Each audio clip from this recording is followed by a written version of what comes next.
I think there's a difference between I really want to have sex with you versus like, hey, I'm kind of craving pizza, like hunt, hunt, nudge, nudge. Like, what do you think? Welcome to Mom Meets World, a podcast talking all things motherhood, friendships, and life. We're your hosts, Elena Brookmeyer and Peyton Saraiva. We have a lot of ground to cover, so let's dive right in.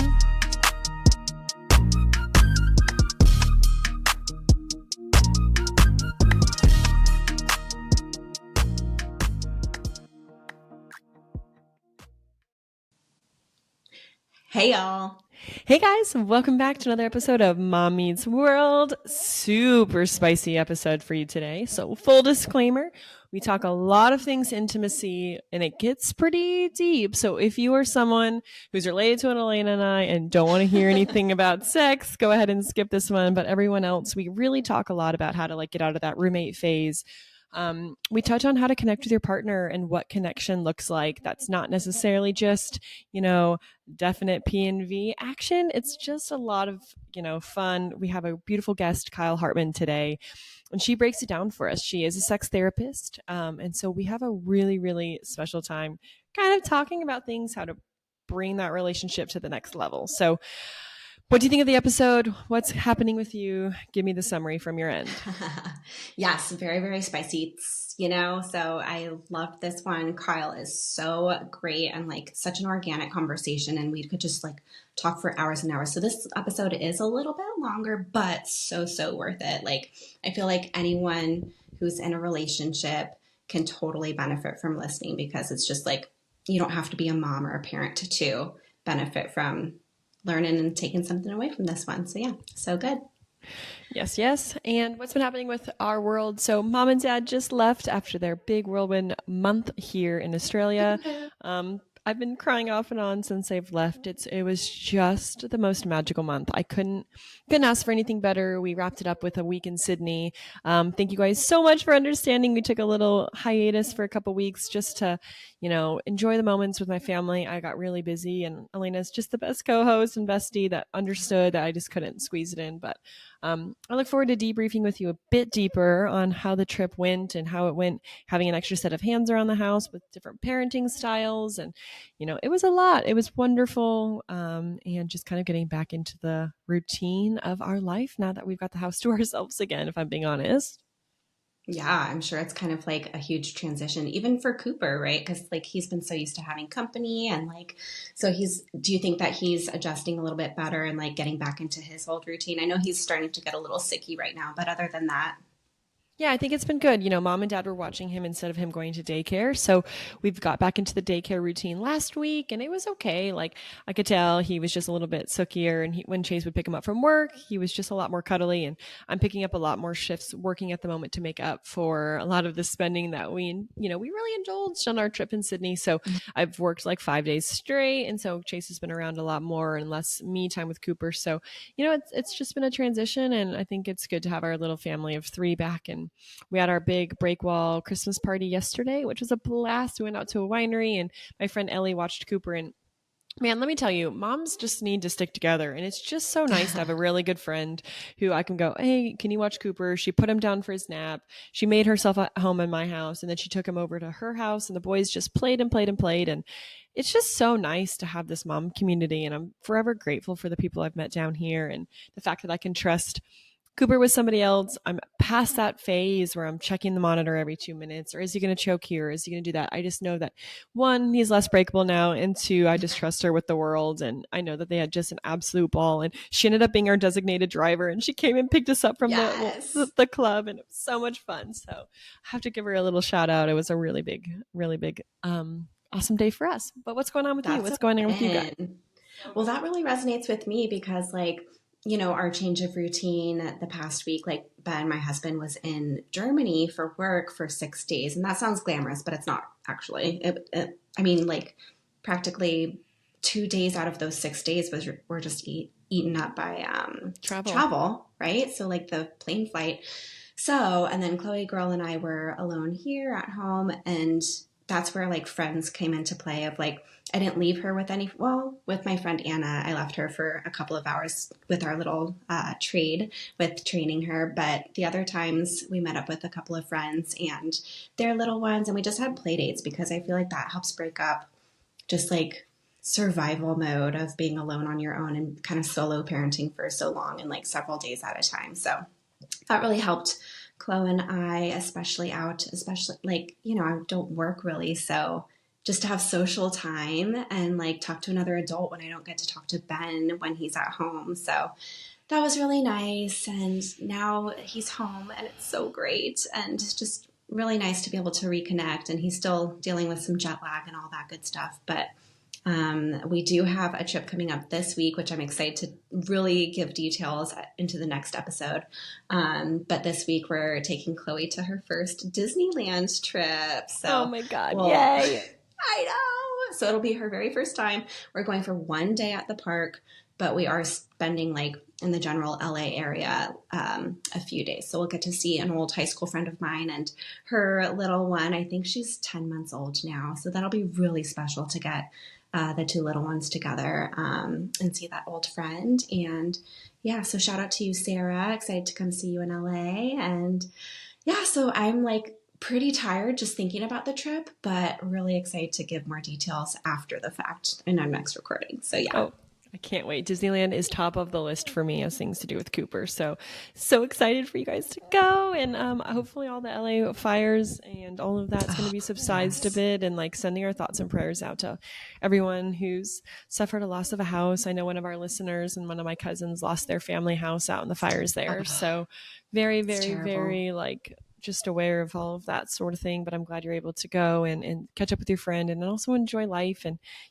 just enjoy the place for what it is and put some money back into the environment over there. So totally. Yeah. And they're expecting rain during our trip. So I'm like, obviously a slight damper on our Disneyland day, but I would way rather that because they obviously need it out there. So yeah.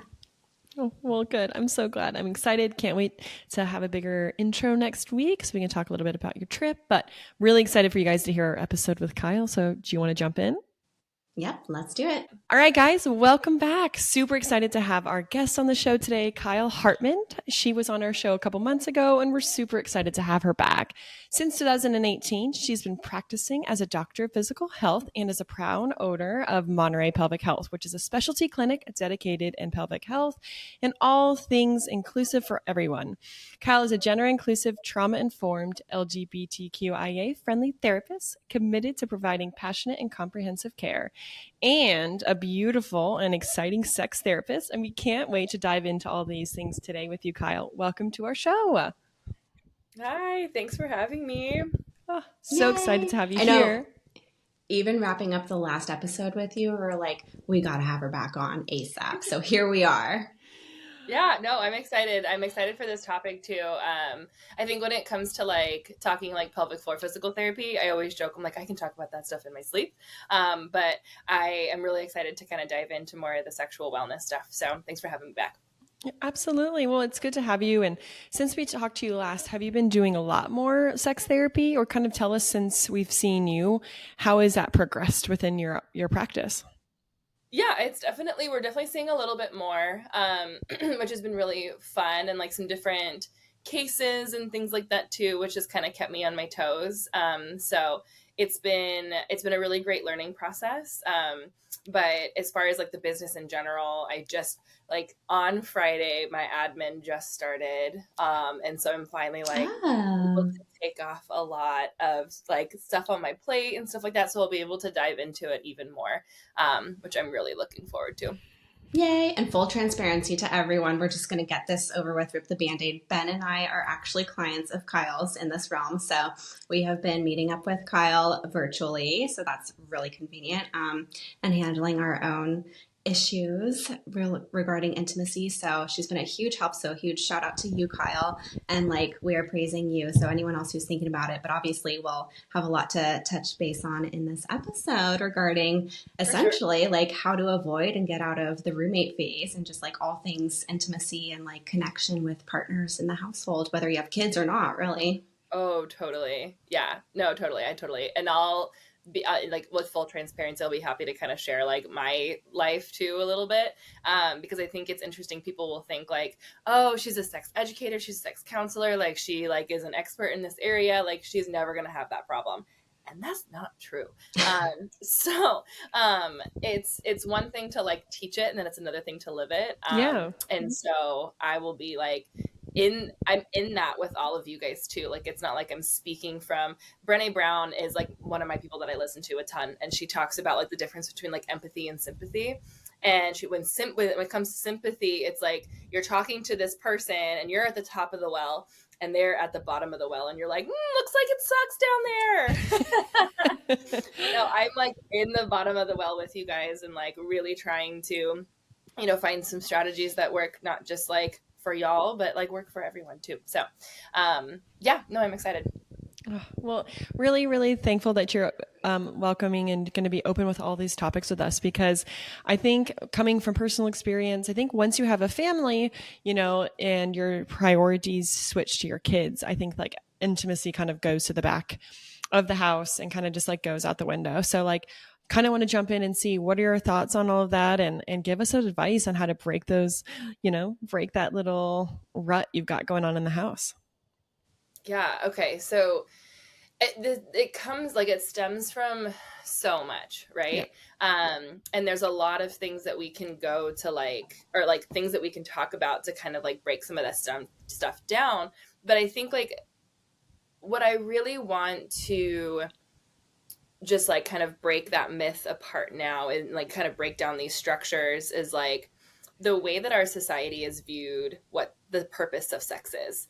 Um, and that it's, just penetration, and it's just for orgasm, and it's just for the man's pleasure, and it's just for reproduction, and like all of this stuff. And I think to understand sex is really to understand yourself. It's not about understanding what society's expectations of sex are, or what everyone else thinks sex should be. Because I think like if a couple was to view my relationship with my partner, they might think, oh my God, they're in like such a perfect, sexual relationship. And then another couple looks in and sees, and they're like, they're never having sex. Like, what's wrong with them? Do they even like each other? And so, yeah, I guess just like, I think it's important to really break down the stigma of what is normal. And normal is whatever you two want it to be. And to not let people, I guess, judge you, or society like give you these expectations of what things should look like. So yeah, that's kind of the big, I would say to that. Like, it's like the question is understandably broad, right? Of course. Because I think a lot of people deal with this, and there's not going to be like one solution that's going to be perfect for everyone. And some people might not even like want or need a solution.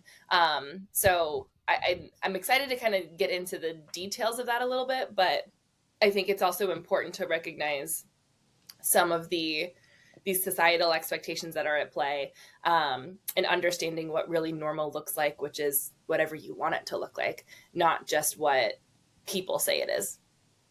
Yeah. I mean, I think that's a big takeaway of like what Ben and my experience has been with you, is just like understanding, okay, what do us as individuals, like, yes, we're in a relationship and we're partners, but like, what do us as individuals prioritize and see as valuable when it comes to intimacy? And yeah, they might look a little bit different, but let's find some middle ground. And like, you had us watch this YouTube video of a TED Talk, I think it was, right? Like with the pizza, the metaphor of the pizza, and like, okay, let's come together. Like, let's try to order the same order of pizza tonight and both agree to like it. Maybe we do half of something and half of the other, or maybe we find a little combo order, whatever it is. So that really stuck with both Ben and I. So I thought that was cute and really resonated. So yeah. Yeah. Al Vernacchio, he's a queer sex therapist, who did the TED Talk, and that I think it's called like Sex Needs a New Metaphor. And I think like a cultural metaphor for sex oftentimes is baseball. of like you get to first base, then second base, who's pitching, who's catching, like those types of things. Home Um, run. and he kind of breaks all that stuff down and kind of appreciates the negativity and all of that, and the not very inclusive communication when it comes to that too. And so there's a lot of issues with that metaphor. Whereas like ordering pizza, it's like, well, I want pizza. Do you want pizza? Okay, like what kind of toppings do you want? Do you want deep dish? Do you want thin crust? And I've even like kind of added more to that metaphor too of like when you're ordering pizza, they're like the person who like the waiter or waitress is like confirming your order, which I think is like a metaphor of like confirming consent. Correct. And then once the pizza is there, they're asking if you need anything else. They're checking in to make sure you like the pizza, that type of thing too. So it's like, and that's what you want to be doing during sex too. You want to make sure someone's enthusiastic about the pizza, and if there's anything that they need, that words are hard, that they need to make them more comfortable, or to make it a more pleasurable experience, like you're checking in. And so I love and he does a really good job of keeping it like quirky and fun. And he's like, well, do you want to try something new, or do you just want the usual? And I just think it's like such a perfect metaphor. It's a very inclusive metaphor. And I think I love to give it to my clients as a way to kind of have a conversation around sex and initiating around sex, and it still be kind of playful. I think there's a difference between I really want to have sex with you versus like, hey, I'm kind of craving pizza, like hunt, hunt, nudge, nudge. Like, what do you think? And it can be a little bit more lighthearted, which can be an easier letdown if that person like was to say them, pizza's not really on the menu. I'm more so craving something else. And that's totally fine. So yeah, I think that's a great start to, again, that whole conversation of, again, talking like about all the society expectations and like kind of destigmatizing some of the things that we had learned from so young. Yeah. And then adding a new, no pun intended, flavor to it. Yeah. Well, and I think that's like, especially like coming from people who have kids or people that are like potentially wanting to grow their family in life right now, we're all so busy and everything's going on. And if you work an 8 to 5 and you come home and you've got chores and all this stuff, like sometimes sex takes the back burner because, you know, people go, oh, it's like a weekend activity or whatever. But then when you have kids, you really have to find time to kind of schedule that in or prioritize it. And it's something that I have found with Chase and I that when we are intimate more so, I find that we're fighting less. We're on the same page with just overall chores, overall like daily activities. And I find if we're like in kind of a dry spell or I'm finding that we're bickering a lot more or we're having like, we're just not on the same page, I definitely have noticed that we check in and go, oh, when was the last time that we ordered pizza or we, you know, do those one-on-one activities. And I found, especially with having so many guests here, we've had guests for 9 weeks straight. So the intimacy and the time to have like each other and prioritize that and all that has definitely been on the back burner. And so I found that especially around the Christmas time frame, all these things you're prioritizing, that's not sex. That's not the intimacy. That like trying to do those little butt grabs in the kitchen or like going into the bathroom when he's showering and just like making those slight little comments have made us connect a little bit more so. But I just was really craving that one-on-one time. And, you know, like having family here is something we've asked for so long. And I don't want to be like, oh, but I really just want to rip your clothes off. But mom's downstairs or so-and-so's up in the bedroom and I don't feel comfortable doing that. So it's just something that you have to find those small ways to, you know, appreciate each other and, you know, check in to make sure that they feel valued. And those little butt grabs, as I was saying, or those little like comments really helped us during this kind of dry spell, I would say, you know. Totally. And I think that like there's so many like things we can like break off into from that. But I think the one that I want to start with is just like, what is sex? Really? Yeah. It can be so many things. I think like we kind of put it in a box, no pun intended, of like it being P and V for heterosexual couples. And it has a man ending in ejaculation and then oftentimes a woman being left very unsatisfied. Which we could talk more about that later. I have a funny metaphor for that, or a funny analogy for that. Please. But yeah, so I think sex can be like, it can be holding hands, it can be cuddling, it can be, there's one of these like favorite activities I love to do with patients to help increase intimacy and just connection is I have these like, it's like a book of questions, of like intimate questions that you ask each other. And it's stuff of like, tell me like your favorite childhood memory, or who was your favorite teacher, or, and just like, honestly, just taking those times to like ask questions to get to know your partner and to find that connection with one another. Like, it's not necessarily sex or sexy, but it can scratch the itch of that intimacy when sex can't be on the menu right now. And so I think like really kind of expanding our views as to what sex looks like can be really helpful. I don't know if you guys saw my Instagram stories from earlier in the week, but I did. I was, yeah, Peyton. Oh, yes, I did. Yes, I remember. Yeah, I was working with a 78-year-old who her like main complaint was that she was like getting really wet and like having too much fluid secretion with every orgasm. And she was like really concerned that like something was wrong. And so we were like asking all the questions. I'm like, is it painful? No, it's not painful at all. And I was like, is it urine? And she's like, no, it doesn't smell. It's not yellow. Like, is it, I don't know what it is. What's going on? And I like told her about her anatomy, and like, we have Skene's glands that secrete ejaculatory fluid for women, and you're having what's called a squirting orgasm. And she was like, what? I didn't know this was a thing. And she kind of shares a little bit more of her sexual history. She had been married for 30 years and I believe had been widowed. And then a few years later met this her boyfriend, who she's been with for like 3.5 years. And she was like, I feel so guilty because when I'm with this man who I've been with for 3.5 years, I don't remember his name, but she was just like, I've just never had sex like this. And I was with my husband for 30 years and I don't think I ever had an orgasm with him. And she was like, we had penetration and we did all the normal things. And like, I felt like something was wrong with me because I wasn't getting pleasure from it. But now I'm with this person who I've been with for 3.5 years, and he has sexual dysfunction. He's impotent, just because of his old age. I think he's like 85. And because he can't have an erection, then they have to like be creative about what gets each other off. And like, he can still have orgasms despite not him having an erection. And there's all sorts of different things that that they're doing to increase that pleasure. And now, she has built that trust and communication with him so much that she feels comfortable having multiple orgasms within a session. This woman is 78 years old. Good for them.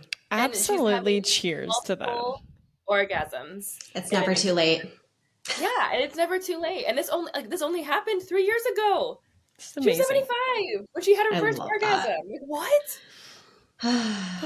Well, thank goodness she found you, and now they can like explore that even more, and now she can probably even feel more comfortable with it too, and like embrace that, Exactly. And so she walked out like with this like big sigh of relief, being like, oh, it's so good to hear that something's not wrong because we really enjoy them. I was like, as they should. I was like, put a towel down. She's like, we got the little puppy pads. I was like, you guys are good. Go for it. Go for it. Off you go as you're just watching these older people leaving, going to have sex. I'm obsessed. That's awesome. Yeah. Oh. But yeah, so that kind of goes to show of like, sex doesn't have to be like both of you stuck naked in a bed or in the shower or wherever, like getting after it. It can be so many different things. That's really resonant with like Ben and my situation. Like, I mean, just having Chloe, our little one, and like anyone else who has kids listening, like you can picture like you just lack time, energy, priority, like mental space. Like sometimes I'm just straight up not in the mood and don't touch me, And so I think there are so many other ways to be intimate together. And maybe usually the first thing that pops into your head when you hear the word intimate is like, okay, sex, right? But like, we need to find other ways to connect and be intimate. Like even you said, just having conversations prompted, right? Of like, because a lot of the times Ben and I are maybe sitting next to each other, but we might be asking each other like, oh yeah, did you order this on Amazon the other day or did you forget? Okay, I'll do that now, you know? And just like the Yeah. daily tasks totally take up our conversations. And so I think that's really important to just like pause. Let's like continue to get to know each other and like talk about life and ourselves and just connect in a different way. It doesn't always have to be physical, but even if we're sitting on the couch, like if we remember, we'll even just try to hold each other's hands on the couch and Cabo, our dog, might be in between us, but at least we're still like connecting, you know? So I think those little things really add up in the big picture. Oh yeah, I would say like I'll just like this morning, for example, my period started. I felt like shit, and Kyle was still in bed, and I like went into bed and was just like laying on his shoulder, and then he was like, "Should we bring?" He's like, "We're pretty like anti-dog on bed." For like many reasons. Like one, if there's like an intimate moment, we don't want her like on the bed. And plus we just like don't want all the dog hair and like all that stuff. But he Yeah. was like, I think we need a friend. And so Oh, we all just like snuggled in bed together. And I was like, oh, this is so nice. Like, especially like after the long drive I had, like coming back from Sacramento yesterday and like all day being in a volleyball tournament with a bunch of 16-year-olds, I was ready for like to downshift a little bit and just had that moment. And I was like, okay, that definitely fills my cup. Like, yes, I would love to jump your bones right now, but like my uterus is crying. And it's he So not could not the read time. you. yeah, it's Yeah. not the time. However, I will say though, that does help reduce period cramps. So if that's ever something that you guys are like, okay, we can consider that. Maybe like in the shower. I Oh, like it.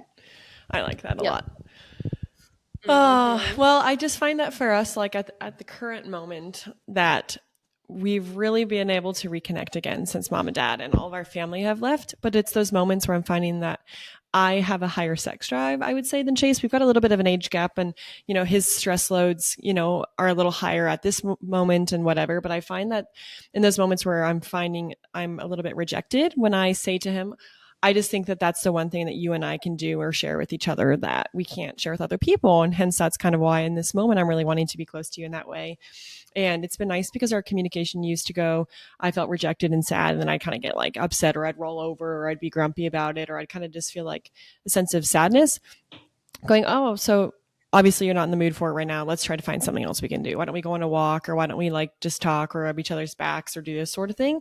And that is just what I was needing. That one thing that you and I can do. I feel like at work, he's having to share himself with everyone else and chatting. And, I'm like with bartending, I'm always talking to all these other people and I'm getting attention from them in a small way, but like you're the person who I want to connect with in that way. And I find that sex is something that only you and I can do together and that we share just amongst, it's our thing. And, when Cooper's napping, that's our time together. And so we are really focusing on, if we're not going to be intimate in that moment, putting our phones away and just doing something for us two for the next hour or so. So like not necessarily penetrative, but finding that's you and I only in that time. So we can have that kind of to go back on of like, okay, well, we still got to do that together. We weren't working on our phones or scrolling aimlessly, as I'm sure we all find ourselves doing if, those free moments arise. So that's kind of like at the moment where we're at. Yeah, I think that's super helpful. I think there's definitely like there's an art to initiation and there's also an art to the rejection, right? I think like with initiating it's it's an act of vulnerability. It really is. Like it's a huge act of vulnerability. It's one of the most vulnerable things that you can do with someone else, which is like why you want to do it with that person because they're your person, right? But it still requires a lot of courage, even if it's a person that like you love and trust more than like anyone else in the world. And there will always be that like big gulp of like, what if they say no? Like they're saying no and I'm getting rejected. Like I am getting rejected. I am not worthy of this shared act. Mm-hmm. Um, And so it's understandable when people are like, oh, I don't want to initiate, I'm really scared to do it, or like I just don't want to be told no. And so there's a little bit of like an art to initiating, like, and that's why I love bringing up the metaphor of the pizza, because it's a little bit lighthearted, and you can, if it's not something they're ready for, then it's not like you were like, hey, let's get naked and fuck. um, Sorry, I'm like incredibly crude. Considering what I do for a living is Yes, just yes. normal, right? It's normal. Yeah, but like, Ben and Elena, they had a really good idea of like lighting a candle, Mm-hmm. which I think is brilliant. And I've actually recommended it to more of my clients, because it is just like a way of like, hey, if you're down, I'm down, but I'm not going to say anything. But it, Exactly. like, you just like, if you know, you know. Um, Unless the other person just blows it out. No. yeah, That would yeah, be the don't harsh be a dick. rejection. My best don't friend's never done that to me, and I've never done that to him. Oh, And man. yeah, so like, and the equivalent of that with like the art of rejection, if someone's like a dick, they're gonna be like, ew, no, disgusting, that sounds terrible. Sure. Like, It's sad. no one would want that. No. And like, and obviously I hope that you guys trust your partner enough to like know that that's probably not going to happen. Yeah. But like, I think the way to say, like, for me, for instance, day one of my period, I'm gonna be like, babe, I love you. That's not going to be on the menu today. I am feeling at my, like, not feeling my best self. Can we cuddle in bed instead? Can I offer another bid for connection that might not be the pepperoni on his pizza that he's wanting, but can we get Canadian bacon? Is that like a close second? But let's just have a bite of the crust and not the whole pizza, like, whatever. Yeah. So Compromise. yeah, so there's, I think, like, to that, there's an art to initiating, but there's also an art to the rejection piece too, so that your patient, your partner doesn't feel a sense of like betrayal or a sense of rejection, and you guys can maintain that connection. Yeah. Something that, and I know my mother-in-law listens, so if hopefully she's skipped this episode by now, but something that, like, for me is I've noticed, again, my sex drive is a lot higher than Chase's some days, or I'm just like in the mood. And I bought a vibrator a couple years ago, and it was his first time experimenting with it. It was a little foreign, but now I've noticed if I initiate and he's just not in the mood, he'll go and grab it from the drawer or bring it out and be like, I'm just not in the mood, but I'm excited to like have you have this moment. Do you want to do a little solo play, or can I help you out with that? And I find that, I know this is kind of silly, but even like 7 times out of 10, if we start that, he ends up getting in the mood anyways. And then it's a kind of a way to then like get to what I'm wanting. Because I mean, look, I'm all for a little vibrator play, but again, I want to be close to you in that way. I do enjoy like, P&V excitement, let's just call it that. But I love the fact that he's not just like a hard no. He'll go and go, oh, I see you are really in the mood, why don't we just play with this for a little bit, or do you want to do it by yourself and I'm happy to watch, or whatever. And I really appreciate that we went from the hard no rejections, because we've been together 9 years, so our sex journey has come so far, and I'm actually really proud of where we're at now. And like, there's not a lot of secrets we have to ask about, or like any taboo questions, or I'm like, hey, I just heard of this new item. I just heard of a new thing, and I was like, would you be interested in trying this out? And he was like, yeah, like, let's watch the video on how it works, kind of thing. And I'm really excited that it's not like so hard no, we've got a kid now, we can't do anything fun and adventurous. I'm really proud that like we can have these conversations. Of course, it's not, at the coffee shop with everyone around, it's in the safety of our home. But I'm really thankful that we're at a spot now where I can ask for those things, or he knows kind of like, well, I'm not going to reject you fully, but this could be fun. Or I broke his glasses the other day during intimacy, and I was so nervous he was going to be upset afterwards, and ended up just being such a funny joke. But then we got down to the beach to meet up with my parents, and Mom's like, so how did Chase's glasses break again? And I was like, oh, I just sat on them. And she's like, huh, why were they on the couch? And I was like, oh, yeah, I don't know, Chase. Why were your glasses on the couch, dude? And it was like such a fun little thing that we could connect on. And then it was our little inside joke for the rest of the day. And I find like that's really what I was needing to do to connect to him, because we're so caught up in mom and dad. Like, I'm Cooper's mom, he's Cooper's dad, da da da da da. All those like necessities we have to do. Did you pack the lunch? But then we can kind of, still have those little giggles together. And that's what I really have been craving the past, 6 months. But also I'm just glad where we're at the moment, but we're still every day still trying to get better. I love it. I love it. And then that like whole breaking the glasses, you can be like, as far as like a form of initiation, I can be like, hey, do you want me to break your glasses again sometime? 100%. That's so cute. I love that. Yes. Yeah. I No, think like thinking outside sorry. of the box is like perfect, especially of like having something to look forward to or something new and exciting. Because when you're in the mundane, like daily tasks of life and just living your life, that's where it's just like, okay, let's find something to look forward to and like connect with and like make it a little bit more exciting. And it, like we keep saying, it doesn't have to be like directly sex, but like even just like having a date night or something. Because that's another takeaway from our sessions with you, Kyle, is just like, and like even just planning if it allows it, like your resources, like if Ben's parents end up moving out here soon, like we can take advantage of them looking after Chloe and we can go on a little one night getaway and just like fully detach from our home life, because there's so much attached. If we even just want to escape into the bedroom while she's sleeping, I'm like, oh shoot, there's still dishes in the sink, and like, oh, like Cabo still needs to eat his dinner, like all these little things just kind of poking at us. So I think that's like perfect. Yeah, I am a huge fan of scheduled sex. Huge fan of scheduled sex. The reason why, because I think the people are like, what schedule? Like, where's the spontaneity? Like, where's the fun? That seems like so vanilla.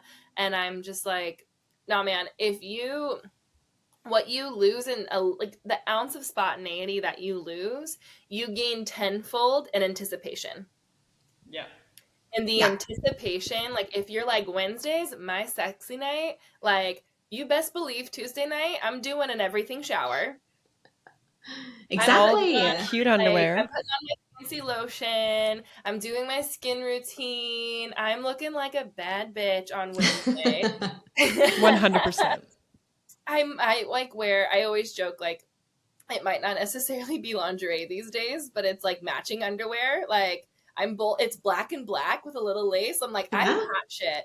And I'm in my matching underwear. Yes. That is And I might like, maybe you're like texting your partner, being like, oh my God, I can't wait for tonight. Or you can send something a little spicier, a little sexting back and forth. And like, there's just like, you have all day or really even like all week as a way to anticipate that moment. And think of it as like Christmas, right? Whereas like Christmas Day is wonderful, but like most of the things that make Christmas so wonderful is all of the things that happened beforehand. All of the things you're like, oh, I can't wait for them to open up that gift. So I'm gonna like, pre-plan, do a whole shopping day. I'm gonna wrap the gift. I'm gonna make the cookies. I'm gonna do all of these things to make this one day really special. And that's like, sex is Christmas. I love it. That's the episode of that's the title of the episode. Sex is Christmas. It's so Done. true. I love it. And like, how hot would it be just all of a sudden get a ping on your phone and you look down and your husband's planned a little sex, like tonight, naked, this room. Like, how fun is that? And like, then you're like, oh my God, you get a little giddy. It's kind of like that first date again. And it's kind of that anticipation, like you're talking about. And I find that to be so attractive and so exciting. And like, I love doing those little, like I said, the Google Calendar events are definitely our thing. We don't have like a set night every week, but we both take turns sending off the Google Calendar invites. And I love the new titles of it. I love like it's in our phone. And so like it's a little bit scandalous in that way. But I think that anticipation is the buildup. It's like making sure you do have that matching set of underwear on, or like you do that little extra shave, or, you do that little extra thing that your partner enjoys a bit more and send that off during the day. Like I just find it to be so easy for us, or at least like in your head, it's a way for you to like make sure that you are connecting with your partner even when having kids around. Because if you are in a routine, your kids go to bed at 7 or 8, so from 9 until midnight or first thing in the morning, or sneaking home from work and having that little fun, like that is so cool or so hot, and I love it. I think it's important to do. I think that really Yeah. helps like reserve brain space for me too. Just like if I'm caught off guard or like I'm already exhausted, it allows me to reserve that brain space and like energy for it. Mm-hmm. Oh yeah, totally.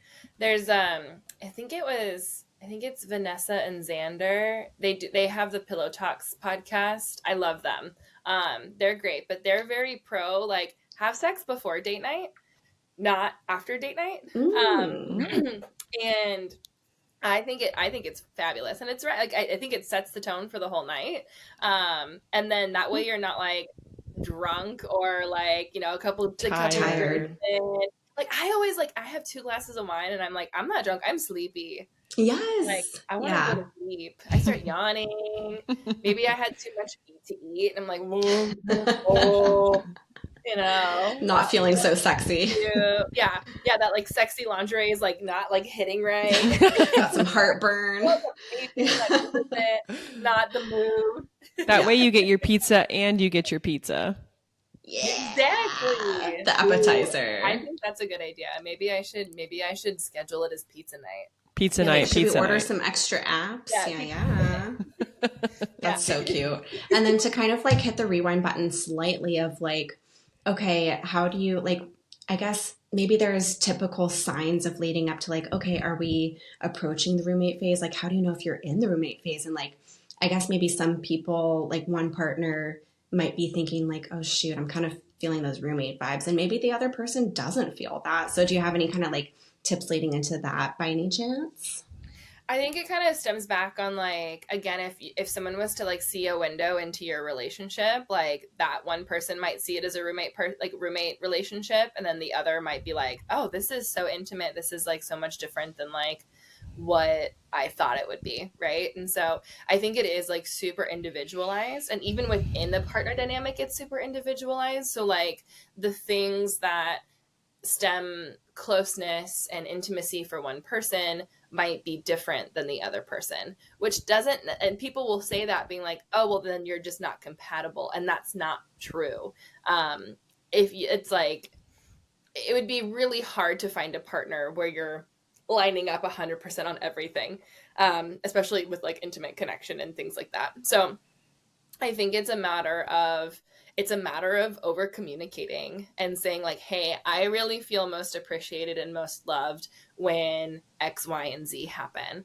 And how do you feel? And then you have to reciprocate that with like, how do you feel as most appreciated and loved and connected in this relationship? And it requires a lot of mindfulness, and it requires like a lot of energy into the relationship all the time. So I think of this and I'm like, this is like the total nerd in me. But there's this concept in chemistry called entropy. Okay. Um, and entropy is basically this like state of disarray that happens when there's no energy being put into something. And if you were to think of like when I think of my room, and if I'm not actively putting energy into making sure the room looks nice, it looks like a bomb went off. Or if I'm not putting energy into my business, then I start to notice less people calling and less people coming in to see us. So there needs to be this like consistent level of effort that can help maintain that connection over time. Otherwise it will start to fall off. Now, that's not to say that like life comes in seasons, and there will be parts of life when like you have a kid or you have a business, or like for us, like we went through some like really tragic personal life things in the last like 7-8 months, which basically like halted us seeing each other. Like he was out in Arkansas for 4 of the 6 months, and it really made it hard for us to be intimate just because we were both just like in survival mode. And so there will be seasons in which it's not prioritized, and that is okay. As long as both of you have a plan and are communicating as to like what we can do in that time. Yeah. Right. And like, we can see the light at the end of the tunnel, and we're both making steps to get to that place together.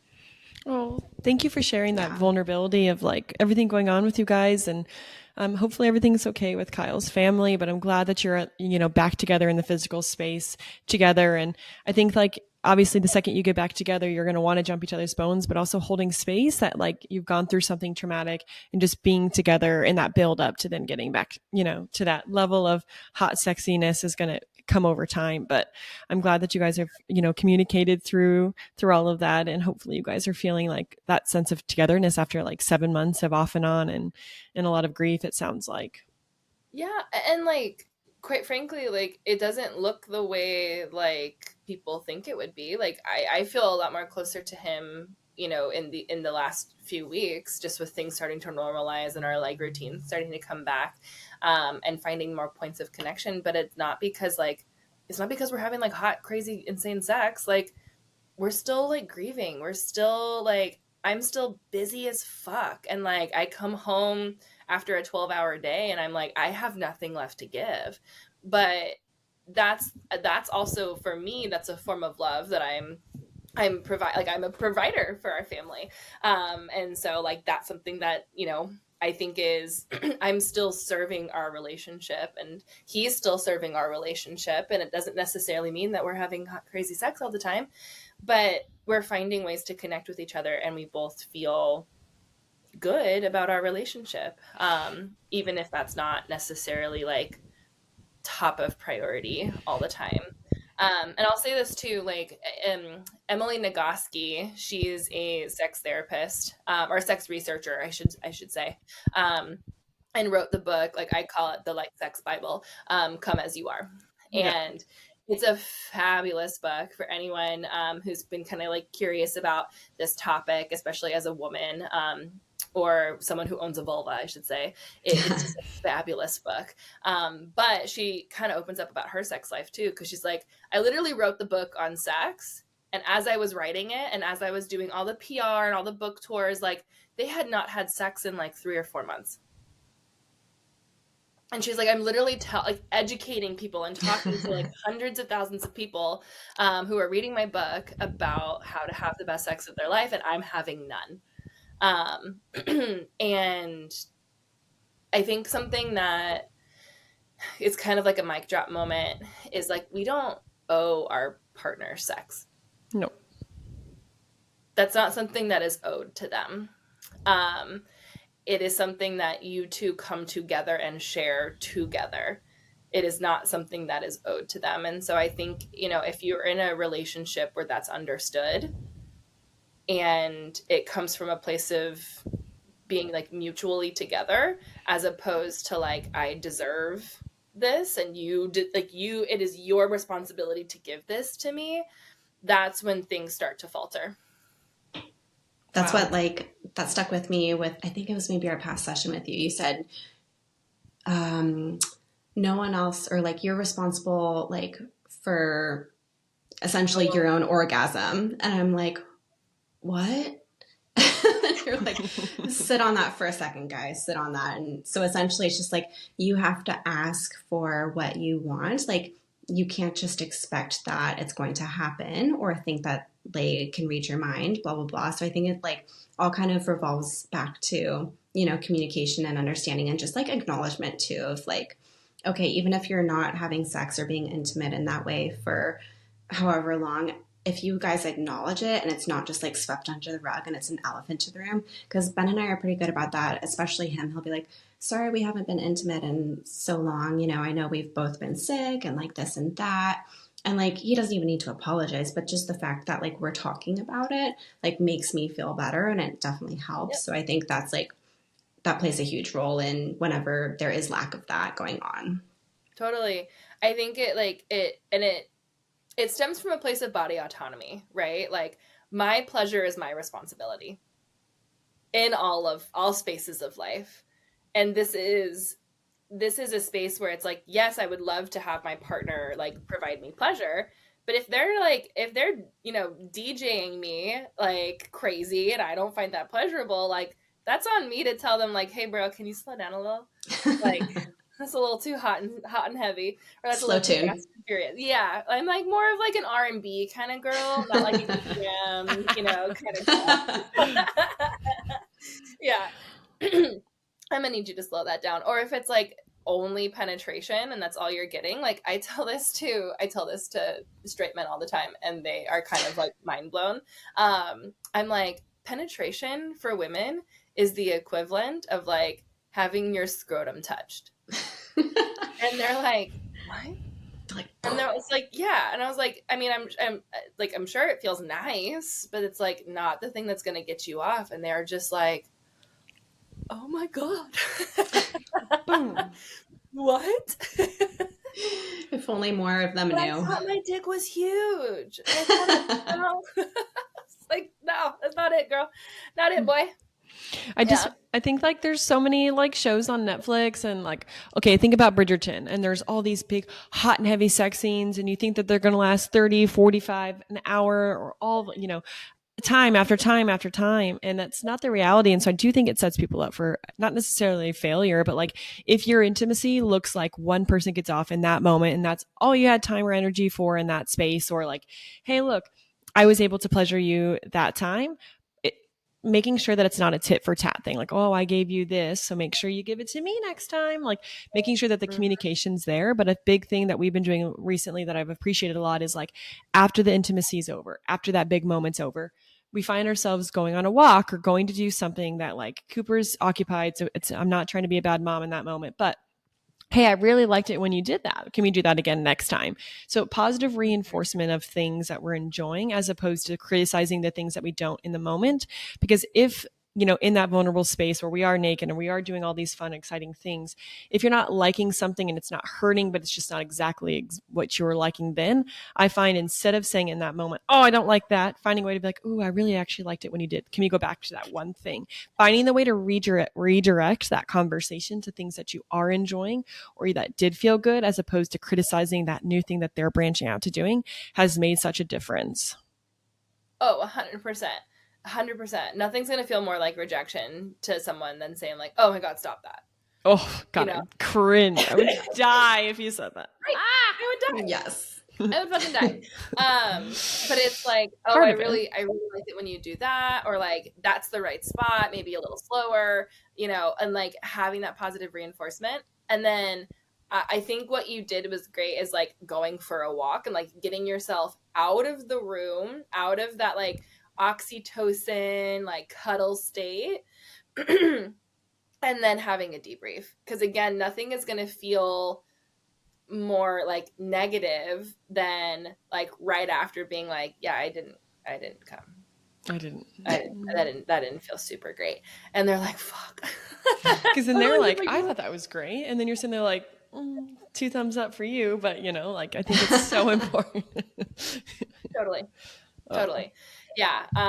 And then, for some of my clients, what I'll do too, especially when kids are involved, is especially when they have enough communication and they're at this place where they have a general idea of like what gets each other off. Then I call it fist bump sex, where it's like quick and dirty, like, I'm going to do this and I know this gets you off 80 to 90% of the time, and I do the same thing for you, and we go bing bang boom, and then we do a fist bump, and then we go back to our real life. Love that. Yeah. And so it's less of like, okay, the baby's asleep, what do we do now? And it usually involves some sort of toy, just because we know, like, especially like if we like have been with the kids all day and like super touched out, like it's just not going to like, it's not this like switch that immediately is like, I feel really sexy right now and I feel super good on. Yeah. No, like your nipples might be bleeding from the breastfeeding, like you've got spit up on your shirt, like Yep. Yeah, it might take a little bit of time for me to get back into that like sexy wife space. Oh yeah. I just had a flashback. Yep. Yeah. After breastfeeding, the spit up. Whew. Yeah, and like context just plays such a huge role. Like a butt slap when maybe like you're out of the shower, out of your everything shower, like in the anticipation phase of having sex, like that butt slap might feel a lot different than when you're holding a crying baby, who like in the middle of the night, like I'd be like, the fuck do you think you're doing? Who are you? What are you doing? Her, go to bed. Baby, I will not come with you. Yeah. So context plays such a huge role. And I think kind of stemming back into the whole like arousal and desire period too, I always like to make the equivalent. There's different types of desire. And I think that women in general, and I don't want to like overgeneralize because this isn't the case for every woman, but it is a caricature that I hear really often of the like, I'm like, I'm not like a hard no to it, but I'm just like not super interested. But then I kind of say yes and we keep going. And then like, 15 minutes in and you're like, oh, I'm really glad we did this. Versus the like very spontaneous, like you see boobs and you're like, oh, I gotta touch them, gotta have them. You know what I mean? And I always like to like equate it to like I'm kind of half introverted, half extroverted. It just depends. Like today's like a more introverted day for me where I'm like, I don't need to go to that Super Bowl party, but like whatever. But it's that like that concept of like, okay, your best friend's having a birthday party, you've RSVP'd for it, but your period starts that day and you're just like, I don't really want to go, but you're like, I RSVP'd, I have a gift, I haven't seen these people in forever. And so you end up going, and then like the extroverted comes out of you, and you're like talking to everyone, you're having a really good time, and then you come home and you're like, man, I'm so glad I did that. And you just have to get that extra push. You just need that extra push. And this is like by no means not to say that like if it's a hard no for you, then you should say yes because it'll turn into a yes. Those are very different things. 100%. If it's a hard no, like it will be a hard no, and that is 100% okay. There's a difference between no and Let's find out how this goes. Yeah. Yeah. And if you're in the phase, then like give yourself a little bit of room for curiosity a little bit longer to see if that turns into a ooh, that was cool. Yeah. I know that the back door is coming to mind for me, and that's I hear you on that. I like to call the back door pineapple because it's very some people like when it comes to pineapple, like pineapple pizza, some people love it. That's funny. So backdoor stuff is pineapple. Should we put some pineapple on the pizza tonight? Yeah. I love it. Well, so good. Well, so I wanted to ask, so we do this segment on the podcast about our moments or kind of things that we recommend. And, earlier we were talking about like, what makes us feel good and kind of like getting that build up in arousal and kind of feeling just confident. Do you have anything that you recommend or any like products that you really enjoy to kind of help just overall comfortability with life? Yeah, totally. So I'm like at the phase of life where I like feel best when I'm at the most comfortable. Like I'm no longer buying the like really lacy like G-string thong that like right up your butt. Like I just like don't like that stuff. It doesn't make me feel good. I'm like constantly readjusting myself and just like you sit down and you just like feel gross. Yeah. But I found this line of underwear called Hoo Ha, which I'm just like, I just love the name. HUHA. I believe it's organic cotton, and it has a gusset, like that's an antimicrobial gusset. And they're like the only underwear that like fit really nice. I'm not having to like readjust them all the time. Like having the good organic fabric too doesn't like ride up, and it doesn't like there's the like the no-show underwears. Like I don't know what it was like in my 20s when I would just like buy shitty underwear from Target and then it like rolls and like it like I feel like it's like floss. Like it's just not what it used to feel like. But all of this is like just super comfortable, and for me when I feel comfortable I feel more confident. And yeah, like honestly, like comfort, I think is sexy. And it sounds like it helps you keep fresh too. Yeah, and there's a freshness to that too, which that's a whole nother like we could have a whole nother talk on that. And what does freshness mean, and what do we need to do to actually like stay fresh? We'll have you back on. Yeah.